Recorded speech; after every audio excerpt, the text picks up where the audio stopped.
It's funny how neighborhoods used to mean something different. I remember a time when the sound of a screen door slamming meant your neighbor was dropping off a pie, not committing a possible federal offense. Back then, people looked out for each other because they cared, because they knew each other. Now, some people confuse control with community, and I learned that the hard way. In just my first week living in Willowbrook, the morning sun glinted off Karen Mitchell's perfectly manicured lawn as she strutted across her porch, holding a brown cardboard package like a trophy. Her smug grin widened the moment she glanced toward my house, the new guy who'd moved in last week. Another win for the Willowbrook HOA president, another intercepted package.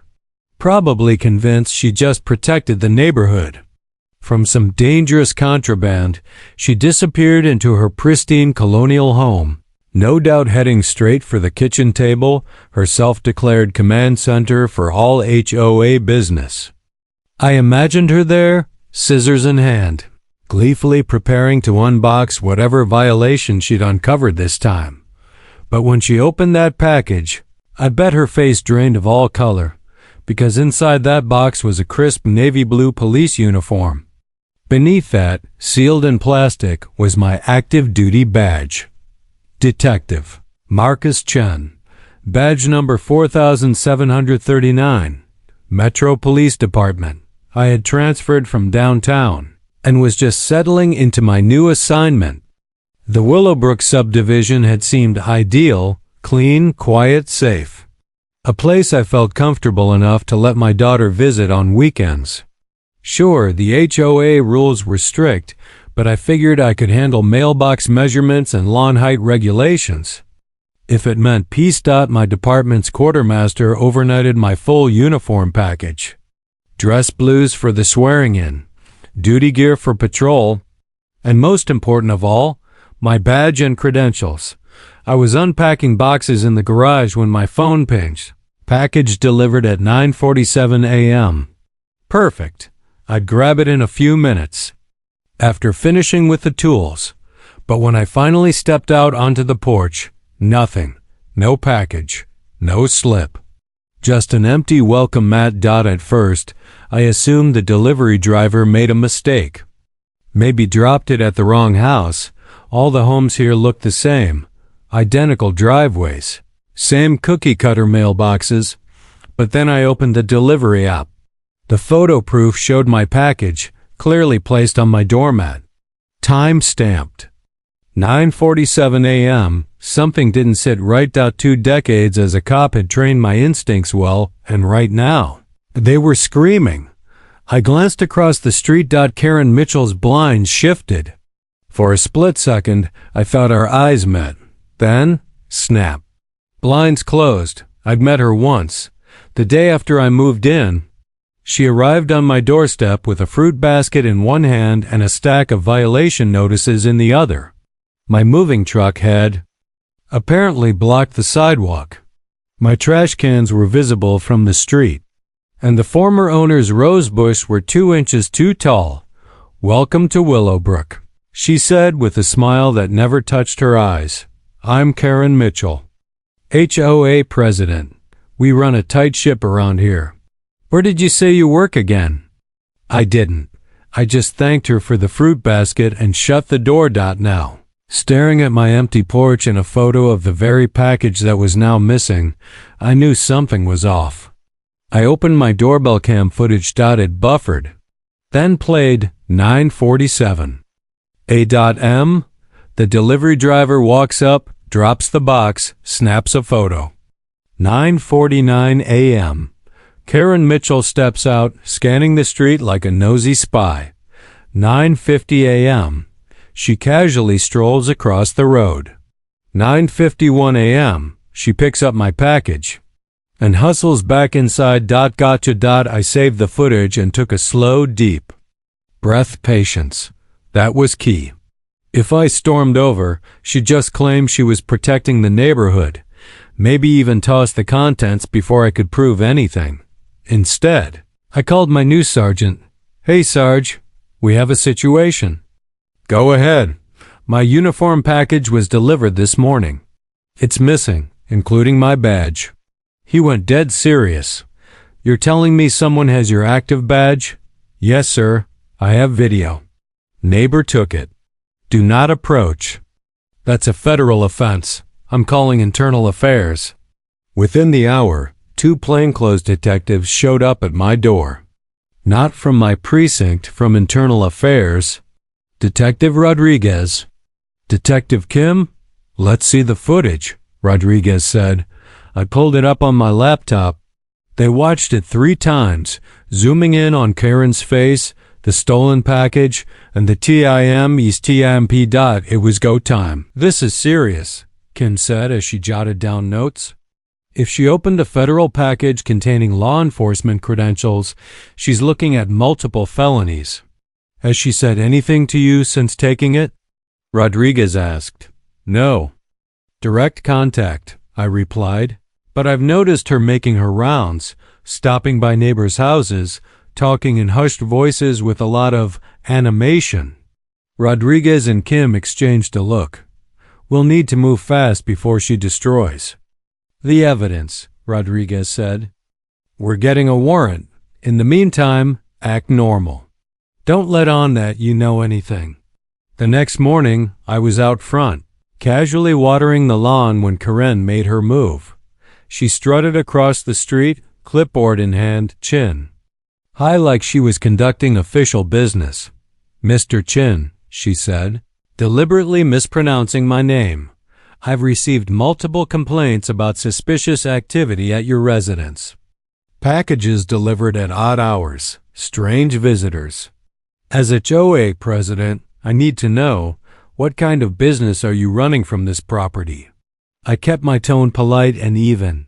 Just settling in, Karen, starting a new job soon. She scribbled something on her clipboard with theatrical flair. Well, some of us are concerned about maintaining property values. We can't just have anyone moving in and turning this place into, well, you know. I appreciate your diligence, I said, aiming the hose at the rose bush.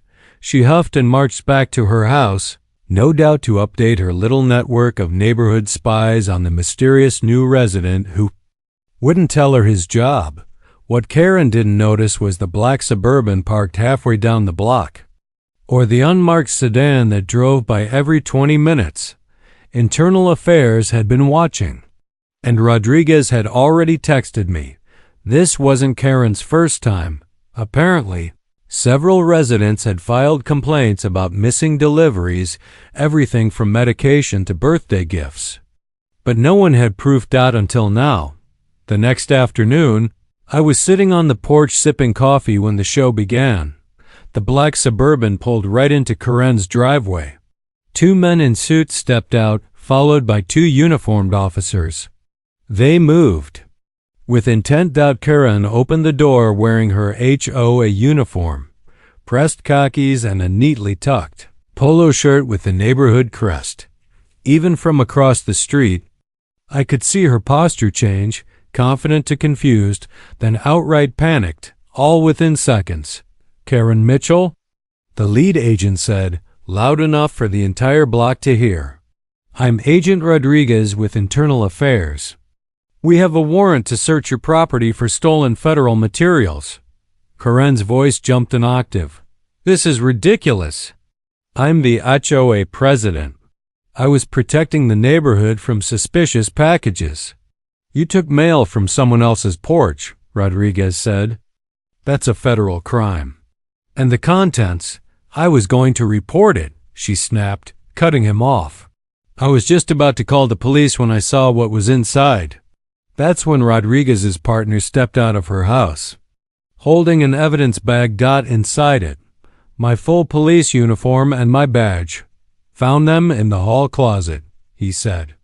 Badge and credentials are all here. Rodriguez turned to her. Karen Mitchell, you are under arrest for theft of government property, federal mail theft, and unlawful possession of law enforcement credentials.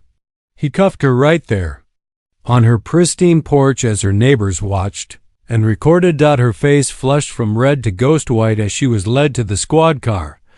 "This is entrapment," she shrieked. "He set me up. He's not even a real cop. Check his credentials. I was protecting all of you." Mrs. Patterson, 2 doors down, called out, "Is that why my daughter's anniversary gift went missing last month? Were you protecting me from that too, Karen?"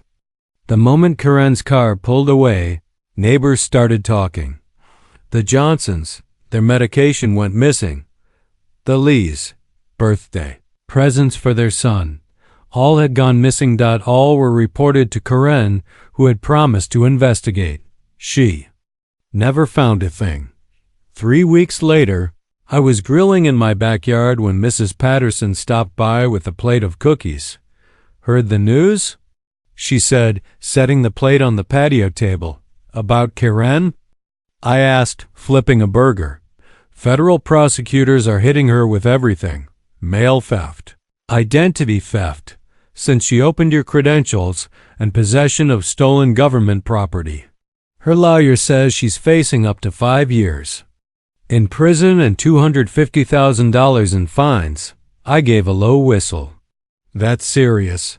The HOA board had an emergency meeting last night. Voted her out unanimously. First time in 15 years we haven't had Karen Mitchell running the place.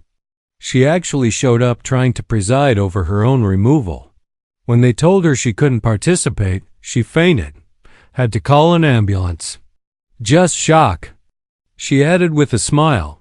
She walked back to her house, and I returned to grilling. The neighborhood felt different, peaceful for once. No more constant surveillance. Kids played in the street without being scolded. Neighbors hung decorations without fearing citations. 6 months later, her trial made local headlines. Karen Mitchell, former HOA President, guilty on all counts. The judge didn't buy the neighborhood protection story. 5 years probation. $100,000 in fines. 300 hours of community service. The news cameras caught her expression as the verdict was read, eyes wide, jaw slack, her signature hairstyle wilting under the courtroom lights.